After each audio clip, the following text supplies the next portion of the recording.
Well, I don't know what the fuck I just watched, folks, but that was an experience, wasn't it? Was it a good experience? Was it a bad experience? I'd love to hear your thoughts in the comments, but I'm John Retlin with my review of AEW Double or Nothing 2020.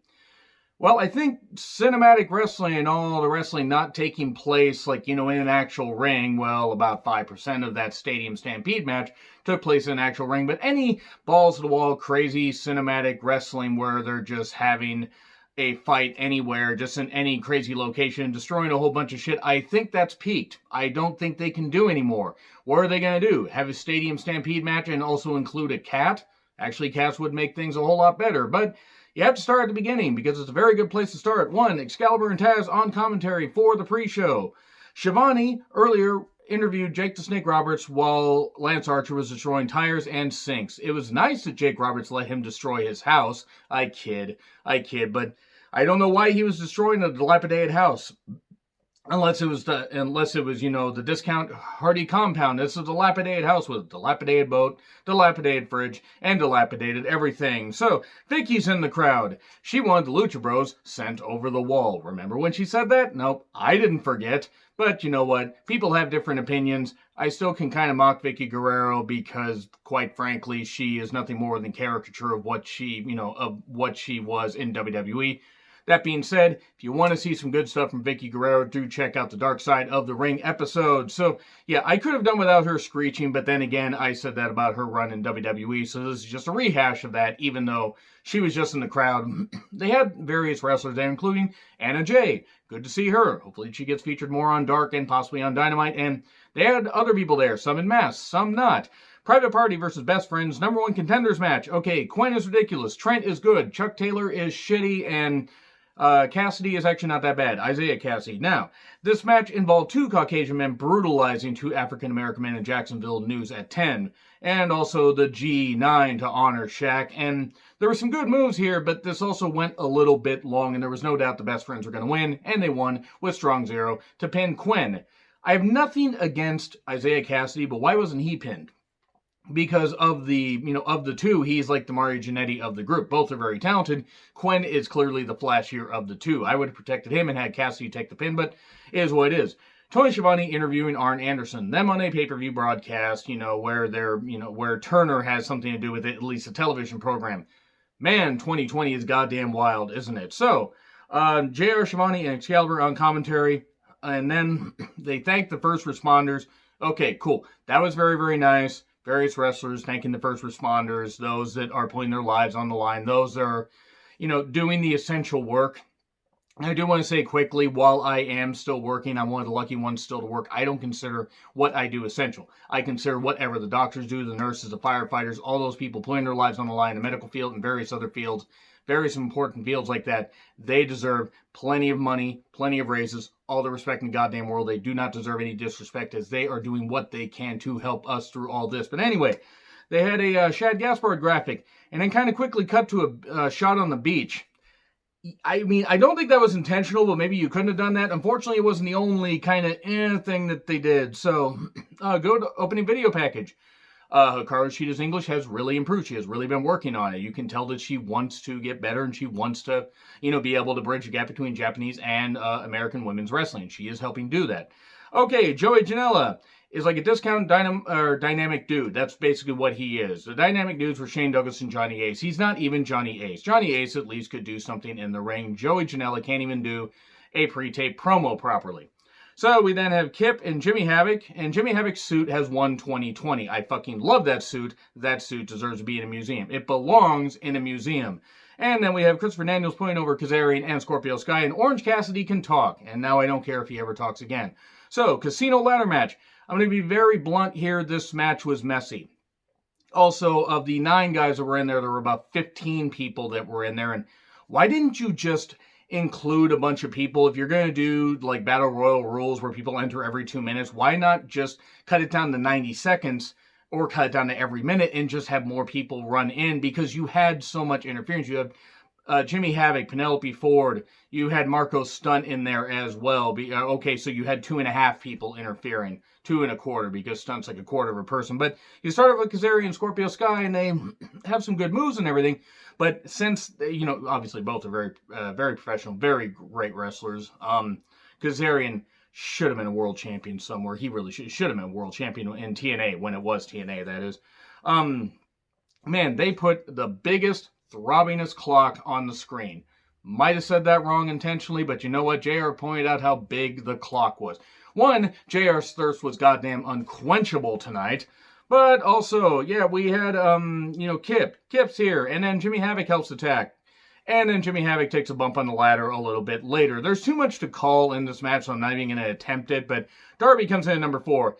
Gets a skateboard on a ladder and tries to do a thing where he dives on somebody, while riding a skateboard. And he probably shared his leg and everybody else's leg, because fucking hell, that looked like it hurt. Darby, I love you. I've met you multiple times. We all love you. Please do not do anything where you're going to leave this mortal realm before you can grow old. I know that you want to do insane shit, but him and Priscilla are very happy together. I want to see them grow old together. They're a really, really good couple. I don't want to see Darby die or be unable to wrestle. That was just absolutely crazy. And then we get Orange Cassidy in at number 5. JR was mocking him because he didn't want to get the ladder. He just was doing whatever. Oh, he's not tall enough to jump up and grab the chip, and it is what it is. And JR kept mocking him. It was kind of funny. Colt Cabana, probably the one guy that, didn't really do a ton. He did some stuff, but he hasn't been in too many ladder matches. At one point, the ladder kind of closes around his fingertips. So busted fingertips all over, and that really looked like it hurt. Which I imagine it would. Also, the red ladders are kind of off-putting. And not off-putting, not like you need to get off-putting like you're a lactose-intolerant person, which all due respect to them. But no, this is just very off-putting. It just really didn't help. Maybe off-putting. I don't know. Maybe, maybe they aren't Harley Quinn fans. I have no idea, but they are red. They need to be red and black, and then they could have been like Harley Quinn. No, I don't know what I'm on about here. Janela's in at number 7. He's not any good. Janela does a bunch of dives and a bunch of bullshit. And then Luchasaurus is in at number 8. And Kip gets taken out with a bomb on the outside. And then suddenly, who's the mystery man? No, it's not Pac, because he's in England. It's not the recently released Drew Gulak, or anybody like that. Nope. It's Brian Cage. Okay, Mr. Wellness. And he's there, and cool. All right, he's with Taz. Great. This reminds me of the Taz Samoa Joe pairing, where I don't think it's going to work at all. But it is what it is. I think that Brian Cage is a very good performer, and it's a good thing he went to AEW. He's going to fit in a lot better there. He rips apart a ladder. Cool. All right. And then 8 men were jerking him off the ladder and then buried him under a whole bunch of stuff. Man, it took 8 men to pound and brutalize one other man. What am I on about anymore? So Schiavone said, okay, I'll say it. They're caging Brian Cage. Tony Schiavone was on a goddamn different level tonight. He was pulling up some great one-liners and also just having a blast. He was just having a blast. And it says, at one point it was a Orange Cassidy, Penelope Ford spot, and then there was some spots with the fingers. Yeah, he says, watch out what you do with your fingers, kids. And then Stunt gets involved. I hated it. We don't need Marco Stunt on that side of the guardrail. Put him on the other side of the guardrail with the fans where he belongs. So there was a DVD by Janela to Orange Cassidy onto all the rubble where Brian Cage is. And then Brian Cage gets out from under that thing. The camera totally missed that, by the way. And then we get a big meat battle. We get, the cagey man and the dinosaur man clashing into each other. Big, scaly machine meat just clashing into each other. And whatever. And then we get the drill claw to Darby, because Darby is just bound determined to break every bone in his body. He gets put on a ladder and then press slammed into the other ladder. Darby, once again, stop breaking your bones for our entertainment. Wrestling's already tough enough. Please stop taking this shit. But then again, Darby doesn't play by human rules. He is somehow alive still. I'm glad, because I was really worried with some of those bumps. And then Cage wins in front of no people, so it's like he never left Impact. And then JR mentions, so cool, we got, Brian Cage Wayne, and then JR mentions all the phases of Taz's career, but not the final phase. So, MJF versus Jungle Boy, this match is good, really good storytelling. Here's my thing about the ladder match I want to go back to really quickly. It dragged in spots, but it had its moments. Was it fun? Yes. Did it go on a little bit too long? Yes. MJF versus Jungle Boy? Sure. Could they have cut a couple minutes off of this? Yes. Yes, they could have. Am I glad that they gave the fans enough for their money for the $50 that this would cost, especially in the US? Yes, I am. This match was quite good. Wardlow at ringside, and then Jungle Boy at one point viciously scissoring MJF. I mean, man, that is some powerful pounding scissoring right there. And then the wrestling, the storytelling and all that, and the fact that, like, is MJF the best heel in wrestling? Maybe in American wrestling. In Japanese wrestling, this tie between Kenta and Jay White. I would say Kenta's just a little bit up, at least of the stuff I watch. Please let me know in the comments if there are others that I should check out. There are other really good heels. And please give me some matches. I would love to check out more stuff. Can't say I'll review it because there's only so much time in the day. So, I did like at one point MJF does the slide. You know, it's like he's going to do the slide outside and then does the slap. And then Jungle Boy comes back with 3 dives, some really good stuff. We get a chop fest, and then we get a crossface. Man, Benoit's influence being felt all over this pay-per-view. And also at one point, somebody used a tie to choke somebody out. They got Daniel Bryan fired in 2010. And then the Poison Rana on the apron. Why? Why did MJF agree to it? Why did Jungle Boy do it? Why did they feel the need to do that? And I say this about any wrestling company. I'm sorry, any indie companies that I see. New Japan's notorious for doing it. Kota Ibushi and Naito, anybody? They're doing all that. You don't need to do the Poison Rana at all, and especially not on the apron. Whether it's the hardest part of the ring or not, it is the hardest part of the ring. You don't need to be doing that. And then Avalanche Bomb for 2. And then they trade pins back and forth where each one tries to pull the tights, and then suddenly MJF gets a bridging pin. 1, 2, 3. MJF beats him with a wrestling hold. Okay, and Jungle Boy has an out because of all, you know, because his arm was hurt and everything. So there was some really, really good stuff with this. So I enjoyed this match. It was a good thing between a guy who's 22 in Jungle Boy and MJF who's 24. And I saw MJF at a couple of the indie shows, first indie shows I went to. The guy's going to be a goddamn star. And Jungle Boy has accelerated so much, like up the ranks, just as far as his in-ring work and his look and everything. He is going to be a star. This is a glimpse into AEW's future. And then renowned rapist Mike Tyson with the hideous 24 TNT 7 championship. They say it's not complete because of, you know, the pandemic going on. Okay, you can have whatever plating you want. That is ugly. I'm sorry, that is ugly. That is like Universal Championship, 24/7 Championship bad. That is really bad. It literally looks like they printed something off and just put the TNT logo on it. I mean, as far as the rest of the championship, it was fine, I guess, but it just was really ugly. If I'm going to call out WWE for their bullshit designs, got to call out AEW. I really don't care if I get any hate for it, because guess what? I got every right to say that, because I'm not going to be a biased wrestling fan. I'm going to be fair and impartial. Sometimes maybe I'll get a little bit upset. But at one point, the referee says, well, you know, we went over the instructions, and Archer said, I don't give a shit. This is where the pay-per-view started to have some issues for me. So Cody with Arn Anderson and Lance Archer with Jake Roberts. TNT Championship Finals.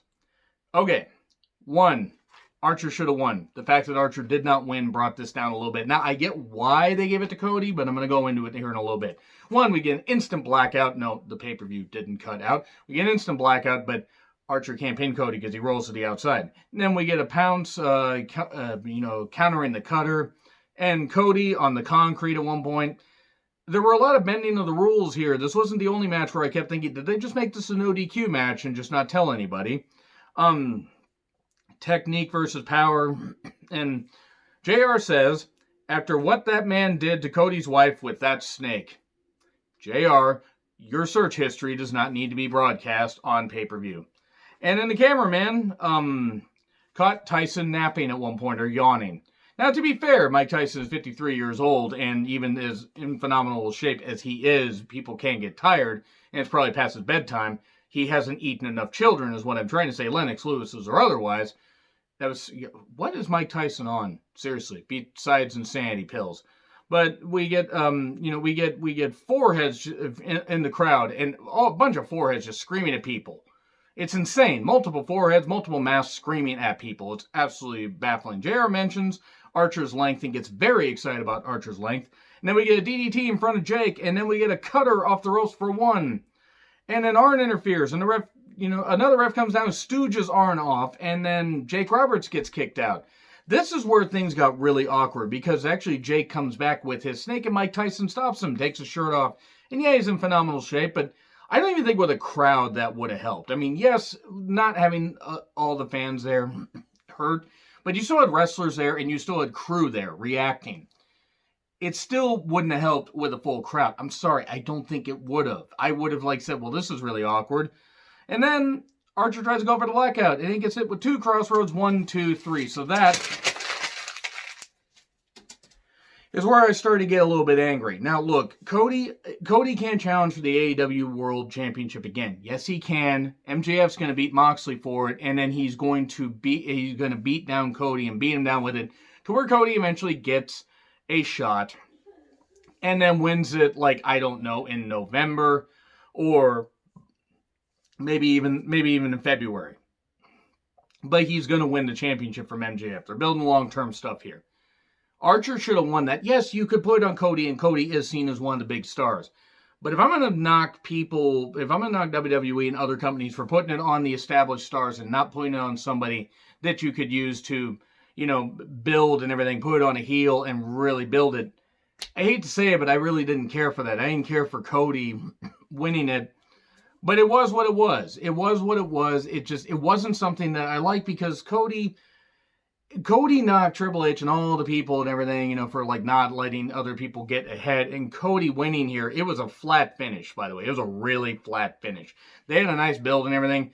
I'm not saying Archer's buried. I'm not going to go that far. I'm definitely not going to go that far. Not with how he's been presented. But the way they did it, crowd or no crowd, was extremely awkward, extremely bad. This match did not need to be as long as it was. Archer should have won the championship. I get why Cody won. I still didn't like it. So, Doctor with an update on Britt Baker. She's an high-maintenance patient. And she will announce an update on Dynamite. So, we get Penelope Ford versus Chris Statlander 1.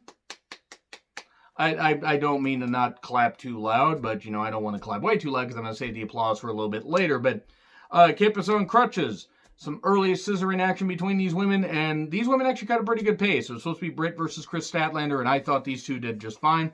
At one point, JR mentioned something about, it's like, oh, she looks good or whatever. It's like, it was talking about Ernie Ladd. Well, not Ernie and drag JR, but I want to know something. Was JR drunk? Was JR honest to God drunk? Did he just not give a shit? Because he really seems to phone it in a lot during the women's matches. Now, maybe it's because he's getting tired. Maybe it's because he doesn't study up on the women. He never studied up on much of the stuff in New Japan because he really phoned in that commentary. And I know he's old, and I know that he has health issues, and I sympathize with that. I really hope that he can, maybe use him sparingly. Don't use him with every single match. You have Taz there. Don't use Alex Marvez on commentary. No, Jesus Christ. But you have Taz there. Switch him out. I mean, I don't know if you could necessarily have Taz be the lead guy, but do something, just something where you can have, JR trade off and call some of the matches, because him calling all of them, he only does maybe a quarter of his best work half of the time. And no, I know that doesn't make any goddamn sense math-wise, but he doesn't do a very good job for the entire pay-per-view. And he tries, it just wasn't working. And then Statlander does a pretty cool dive. And even though Penelope tried, we get the Big Bang Theory 1, 2, 3. So Penelope Ford has improved. Statlander needed the win. I would have liked to have seen Penelope win, but it was no doubt Statlander was going to win. So we then have Shawn Spears killing time. A lot of time. Where it's like, Dustin's not going to come out. Oh, here's Brandy. And she distracts. And then Dustin attacks. And then Spears gets his belt. And I guess we have a match. And we have Shawn Spears getting pantsed at one point. JR says Spears must think he's auditioning for a prison movie. Dear God, JR. I mean, it wouldn't.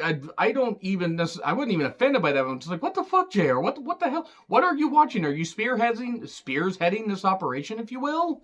And then Final Reckoning 1, 2, 3. Spears has not really been seen as anything good, and he got made out to be like a goddamn joke here. It was not very good. I'm sorry. This wasn't very good. I get that you want to do some stuff to kill time, but this wasn't very good. What was good? Oh, wait. All Out ad, September 5th. Okay, cool. They can have a crowd. I hope they can. Hana Kimura. I want to say right now that I haven't seen much more than a few matches that people have sent me, like in DM, about Hana, and this is over the past couple years, like, hey, check this girl out. I wasn't able to see enough of her career. The tribute graphic was very nice. Excalibur did said, in Hannah's memory, just be a little nicer to each other. I say as I've, said some stuff here and knocked some people, but I try to knock just, some of the work. I don't try to knock them as people. I want to say this. I'm not going to pretend to be a big fan of her, but guys, the cyberbullying bullshit needs to stop. We can have fun, we can have banter, and we can have everything. And do I go over the top of some of my criticism? Yes. As a wrestling fan, as a person, I need to not do that. But you know what? It's how I am. It's how honest I am. But I never try to directly attack people. I try to have fun. I try to crack some jokes, and I try to do some good things. But guys, she didn't deserve this. Nobody deserves this. In all honesty, this was fucking bullshit. It's terrible that she felt that this was the only way to take. I suffer from mighty amount of depression. It sucks. And guys, we need to do better. We really need to do better. Not just with wrestlers, but with people in general. Does that mean that I need to work on myself? Absolutely. I need to stop judging so many people. I'm always learning. I'm still learning. I'm always going to be learning. But in Hannah's memory, let's do what we can. R.I.P. Hannah Kimura. Same with Shad Gaspard. It's just amazing that two lives were taken, like Shad in a heroic act, and then Hannah in just this terrible act. Terrible that she felt the need to do that. Okay, let me rephrase. Terrible that she felt that was the only way. And if friends of her reaching out, it was unfortunately just too late. And I've lost friends, I've lost family members to suicide. It is no joke. I myself am suicidal, and I'm not trying to get flagged or anything. Don't worry, I'm good, guys. But I just want to say, let's be good to each other, okay? Now, PSA done. So, rest in peace, Hannah Kimura. Rest in peace, Shad Gaspard. So, Nyla Rose versus Hikaru Shida. What a match. One, I'm disappointed Nyla Rose lost. I'm not disappointed in Hikaru Shida winning, but they kind of did this. If Nyla Rose had been the first AEW Women's Champion and then lost it here, it would have been an even bigger story. That being said, Nyla Rose did have it for about 3.5 months or almost, because she won it just before, their February pay-per-view that I totally forgot what the fuck the name was. I do apologize. Revolution, right? Sorry. 2020 has loaded a lot of shit in my brain. So, this was really, really good. AEW Women's Championship, no DQ match, and falls did not count anywhere. Fall had to take place in the ring. We got stick action where Hikaru finally got her stick back during this. Some of the lines during this, though. She can take a big pounding. She uses her knees so effectively. And then at one point, those are both by JR, by the way. Or maybe one was by Shivani. And then at one point, because you got casino tables and blackjack tables and everything and, all this stuff over, around the ring or, past the guardrail. So Nyla throws Hikaru through there, through, one of the tables. Always bet on black. That was funny. Nyla did some really good shit here. There was, some good stuff. The, chip throwing at one point, the big chips. Nyla got tossed on that. Looked like she really hurt her back. We get a chippy knee. Shida's stick just blasting Nyla constantly. That sounded a lot dirtier than I planned, actually. Or maybe I did plan it like that. You don't know. You probably do. But Shida really looked good in this, and so did Nyla. The idea was that Shida was motivated after Nyla had beaten her before and beaten her in multiple matches to finally get this. She got this opportunity. She got her stick stolen. She wanted to come back and she wanted to win it. And also, if I recall, she, from, tweets and stuff like that and what commentary had said, Shida and Hana were very good friends. So if that's the case, Shida did end up winning. There was a knee off the ropes by Nyla, that beautiful knee drop off the ropes, that rolling knee drop. Table bomb for 2, Falcon Arrow off the ropes for 2. Kane, knee strike for 3.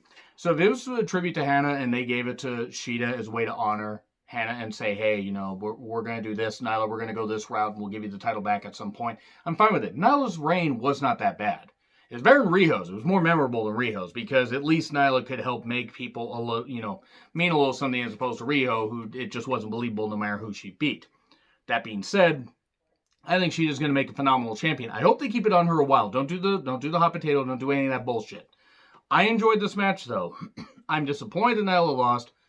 I'm not going to go, and I don't want to hear any of the transphobic stuff. I'm sorry, guys. You want to have your opinions.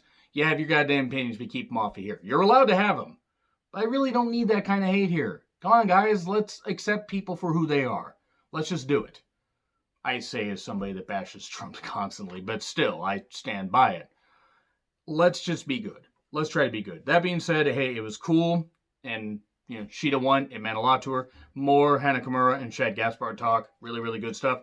Brodie Lee with the Gimp Order there versus John Moxley AEW title match. It wasn't a no DQ match, but they treated it like one. I'm going to tell you right now, I hated this, and here's why I hated this. Brodie and Mox are good workers. I didn't care because you have the Gimp Order involved, the storyline build, and it's stupid. The storyline's stupid. Brodie has not really meant anything, I think, or at least as much as they want him to. There's a guardrail spot, and then we get some spots where the cardboard, cards get bounced on the cardboard, if you will. And then a pair of dimes shift through the ramp. Brodie gets busted open. 2 more pair of dimes shifts. And then a choke out for the win. So yeah, that's about it. I didn't like this. It wasn't bad, but I just didn't care. So Moxley retains. Hooray! Get Brodie Lee away from the Gimp Order and maybe I'll care about this. Stadium Stampede. You want to know what I think of this. This isn't going to take very long, guys, because this was batshit insane. And you know what? It was both the best and worst, and also some of the best stuff of the cinematic wrestling stuff. This may have topped everything that WWE did because they allowed, goofiness and everything to happen. Well, I guess trying to have a wrestling match, but you know what? Matt Hardy's creativity at times should not be broadcast like this. Because sometimes it was funny. Then there was some stuff I didn't like. So, football circle jerk gear. We get Hangman on his horsey chasing Sammy. I don't know what this is. Omega wants to change wrestling. What does that mean? That's a good question, JR, because him changing wrestling would require him to actually be a wrestler. And I know that some people aren't going to like that. Kenny Omega had great matches with Okada and has had great matches on occasion. But the greatest wrestler in the world ain't even in the top 10, in my personal opinion. In my personal opinion, of course. And then we get a goalpost dive. Sammy almost crashed at one point. They have a ring in the middle, by the way, and they do a bunch of football stuff and everything. Paige goes to the bar, because of course he does, because alcoholism. Am I right, lads and lasses? We get a guardrail bomb where Omega just slams into the concrete. And then Matt is being drowned in a pool and constantly comes out with all of his gimmicks. Now, I know this wasn't their intention, but Shad Gaspard did just drown, having his son rescued. And I know this wasn't their intention, but maybe we couldn't have done that. We could have just done the ice thing again or done something where he kept getting trapped in a closet, like, a locker or something, and coming back out as all these gimmicks. I'm just saying, I didn't really care for it. Maybe I'm thinking too much into this, but I just think in light of events, maybe we should have been a little more sensitive of it, because there are some companies that just aren't that sensitive. And while not insensitive, wasn't exactly in the best taste, in my personal opinion. Matt was having fun, even did the Matt Fax thing, all that. And they had some fun with it. It still wasn't the best idea. We get the pool of reincarnation, the chair of wheels. We're going to, duct tape a Puerto Rican to a wheelchair. Okay, I don't know why we're doing it. One of them is Puerto Rican or both of them. I apologize if I offended anybody with that because I actually didn't mean to. Maybe duct taping people to wheelchairs isn't the best idea. We then get Hangman and Hager in a bar fight. And they were both channeling Jack Nicholson from The Shining. Then we get more bar fighting. 100 yards of Northern Light suplexes from whatever Jackson isn't balding. And then we get field fighting. We get mascot stuff. We get Aubrey, having her call challenged. Jericho throws out the thing. Shivani's having a goddamn blast laughing at all this goddamn stuff and everything. And then Aubrey says the call stands, and they're doing all this, and excessive celebration. Well, that's what he gets for doing an Alex Wright dance. That was, is it Matt Jackson? I think it's Matt Jackson, the one to stop balding. And then we get stairs and a table dive. And then we get Sammy getting wet from the sprinklers and then getting chased by the golf cart. We get an upgraded drone, Neo 1. Neo, I knew you'd come. And then we get the one-wing angel through some plywood stuff. And you know what? There. That's all I got to say about that. How was this? You know what, guys? I can't say that it was the worst thing in the world. It was at times entertaining. It went on way too long, in my personal opinion. I think they could have cut some of this stuff. I don't know if they did this live or pre-taped it. I think they obviously pre-taped it. But, hey, they had fun with it. You can only do this once, though. They can't do this again. They can't, or at least they can't do this for another year. And I don't know what the fuck else they could do. I mean, have it at Daly's place again, and then just have a stadium match, and then have cats, as I said in the beginning. I don't know what the fuck else you do, but you know what? I can't say that this pay-per-view is my favorite, but is it more entertaining than some of the stuff that WWE has provided? Yes. Did it have some of the same problems that WWE shows have had? Yes. Because you got to compare the two. You got to understand. Some shows don't need to be as long as they are. This show was a bit long. That being said, some of the matches flew by. I didn't care for some of the stuff. Overall, I enjoyed the show. It was worth the money that I had. I feel like I didn't waste it. But anyway, that's all I gotta say. Agree, disagree, what I said. Like, share, subscribe. Twitter handle in the description. I'm John Ritlin. I'll see you soon.